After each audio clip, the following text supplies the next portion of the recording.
तो आपने ये तो बताया कि इसमें अर्निंग पोटेंशियल तो बहुत अच्छा है, तो ये भी बताया कि लोग जनरली आते हैं, बट फिर इतना अच्छा अर्निंग पोटेंशियल है तो ज्यादा लोग कैसे आ सकते हैं, पहले हम इस पे बात करते हैं।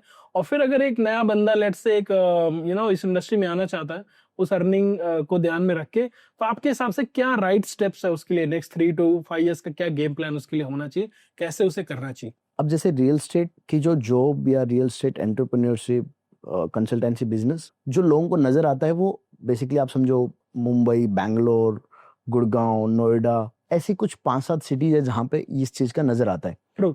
जहाँ उनको लगता है यार अच्छी बिल्डिंग्स है, ऐसा है जहाँ पे हम काम करें, बाकी एरियाज में ऐसा है नहीं।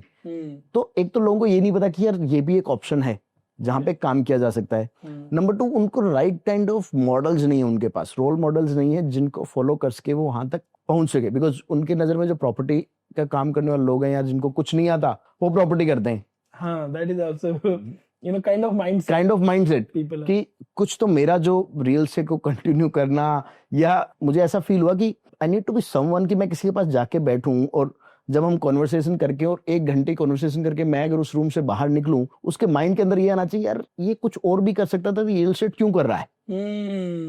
बिकॉज इनिशियली जब मैं किसी को भी रियल एस्टेट बोलता था तो उसके माइंड के अंदर इतना क्लियर, अच्छा ये तो पढ़ा लिखा नहीं होगा, पढ़ा नहीं होगा, कुछ किया नहीं होगा, कुछ जानता नहीं होगा, उसको गाइड करने वाला नहीं होगा, तो ये कर रहा है, रियल एस्टेट कर रहा है। Last option last option. तो 90% लोगों को ये लगता है। तो I thought in this way कि यार कुछ तो ऐसा करना पड़ेगा कि अपने को उस किस इंडस्ट्री की जो देखने का नजरिया है लोगों का वो बदले। I am not saying only to me, ऐसे बहुत सारे लोग मुझे मिले, ऐसे बहुत सारे कि हम उस डायरेक्शन की तरफ चले यार, कि लोग मिले तो उनको ये लगे कि भाई इस इंडस्ट्री के अंदर भी पोटेंशियल है, यहाँ पे भी राइट इंटेंट से लोग काम करते हैं, जो उस तरीके से काम जो बाकी इंडस्ट्री के अंदर है, जो भी प्रोफेशनल इंडस्ट्री, उसको इसी डायरेक्शन पे हमारा लेके जाने का काम है। Very good, very good.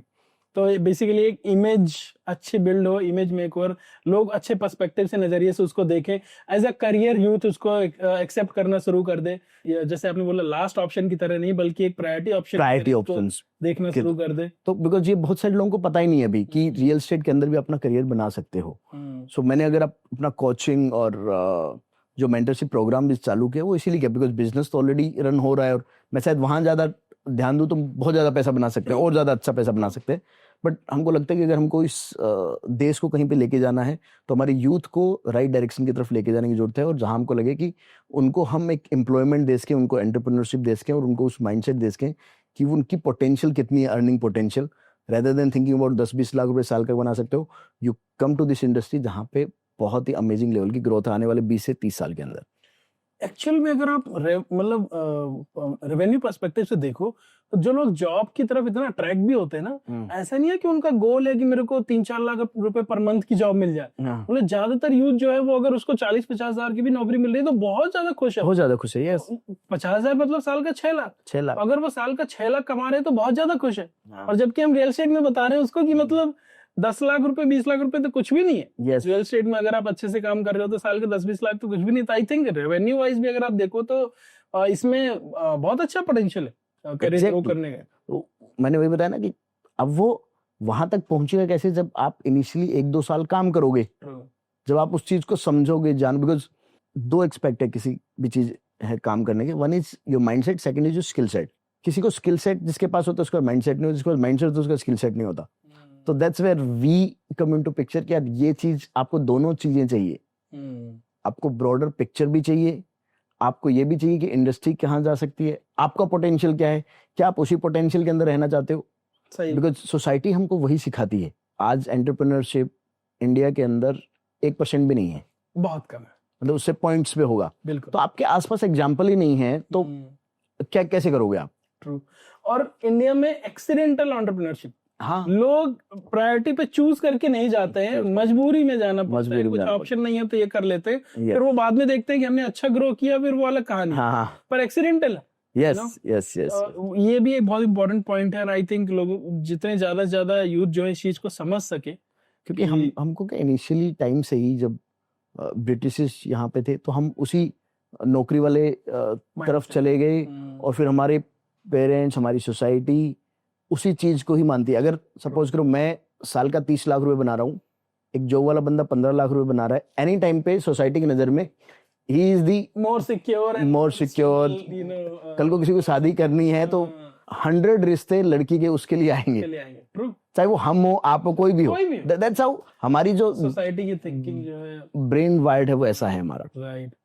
I think एक जो रीजन है जो आपने बहुत ब्यूटीफुली मेंशन किया कि एक तो वो जो स्लेवरी वाला पीरियड था जिसकी वजह से, बिकॉज इंडिया मतलब ब्रिटिशर्स का 200 साल और उसके पहले का मुगल्स का भी आप देखोगे तो कहीं ना कहीं वो एक स्लेवरी का माइंडसेट डीप डेवलप हो गया ये। और एक चीज, ब्रिटिशर्स जब 1947 में जब गए तो उसके बाद उन्होंने कंट्री को लाइक इकोनॉमिकली बहुत वीक करके छोड़ा था, मतलब एक पूरा ही लूट लिया था, कुछ खास था नहीं। हाँ। तो जो नेक्स्ट 30-40 ईयर था वो सर्वाइवल के लिए बहुत डिफिकल्ट ये भी है। yes. तो उस टाइम पे तो एंटरप्रेन्योरशिप का कोई सोचता भी नहीं था, लोगों की बस इतनी उम्मीद थी किसी तरह से हम इतना कमा लें कि हम जिंदा रह लें और हम बच्चे पाल लें। right. वो भी एक रीजन था जिसकी वजह से जो हमसे पहले की जनरेशन है उसके लिए सर्वाइवल ही था मेन गेम। यस। लेकिन क्या है कि आई थिंक 1990 या 1995 के बाद का जो दौर है वहां से ये है कि survival things are taken care of. अब उसके बाद ये है कि एस्पिरेशनल गोल्स लोगों में आने शुरू हो गए कि क्वालिटी ऑफ लाइफ और अच्छा घर, गाड़ी, पैसा, अच्छा कमाते हैं, घूमते हैं, वेकेशन, ये सब। जब ये सब चीजें आती है तो फिर वो जब एस्पिरेशन बढ़ती है तो वो फिर आपकी सिर्फ जॉब फुलफिल नहीं कर सकती, आपको फ्रीडम भी चाहिए, time freedom, money freedom and all of that. I think वहां से माइंडसेट शिफ्ट होना शुरू हुआ, बट ये अभी स्पीड स्लो है। आई थिंक मेरे हिसाब से इंडिया के अंदर जो अडॉप्ट करने की एंटरप्रेन्योरशिप की स्पीड काफी स्लो है। जैसा आपने बोला, सोसाइटी में ज्यादा इनकरेजमेंट भी नहीं है। मतलब ग्रेजुएशन कोई करने जा रहा है तो उसको 100 लोग ये पूछने वाले हैं कि ये कर ले, कौन सा कोर्स करेगा, पर 100 में से एक भी ये बोलने वाला नहीं कि ये सब छोड़ और जो तू 10-20 लाख लगाए किसी बिजनेस में लगा दे तो पैसे आएंगे। आई थिंक वो माइंडसेट भी बहुत मिसिंग। कुछ जगह पे ये ज्यादा भी, ऐसा नहीं कि नहीं है, अब सेम की कहीं पे ये बहुत ज्यादा है। लोग तुरंत से स्टार्ट कर देते हैं। मतलब एरिया वाइज आप कह रहे हैं? एरिया मतलब कुछ एरियाज हैं जहाँ पे लोग बिना एक्सपीरियंस के भी स्टार्ट कर देते हैं। वो भी इसलिए वो एक्सपीरियंस लोगों का गलत होता है, उसकी वजह से उनके रिजल्ट अच्छे नहीं आते, वो फिर बैड इंपैक्ट डालता है लोगों के ऊपर, जिसकी वजह से वो स्टार्ट अगेन परसेप्शन खराब। राइट। तो ये भी एक एंगल है कि लोग जो है अनप्रिपेयर्ड होके चले जाते हैं, then they get losses. Yes, right. और उसमें भी अगर आप देखोगे तो वो क्विक मनी वाला जो चीज है ना, वो आप ज्यादा पाओगे। कमिंग बैक टू दिस, वो क्विक मनी जो लोगों को लगता है नहीं यार ये क्यों करना, मेरे पास 10 लाख रुपए हैं, मैं इसका ये कर देता हूँ, ऐसा हो जाएगा। मैंने इनिशियली जब मैंने अपना बिजनेस स्टार्ट किया and then when we started struggling, तो मैंने एक बुक के अंदर पढ़ा था कि जितना आपने सोचा है इतने पैसे में ये काम हो जाएगा, ऑलमोस्ट उससे 3 से 4 गुना ज्यादा पैसा लगेगा। जितना आपने सोचा इतने टाइम में ये काम हो जाएगा, उससे ऑलमोस्ट 5 गुना ज्यादा टाइम लगेगा। Wow, that is so true. That is so true. Yes. जैसे अगर हमने बोला कि ये यार 100 पॉडकास्ट में काम हो जाएगा, हाइपोथेटिकली आपने कोई फिगर लिया, हो सकता है वो काम 500 पॉडकास्ट के अंदर, पॉडकास्ट करने के बाद। True. So the real question is, are you ready? Yes. वहां पे लोग दम तोड़ देते हैं।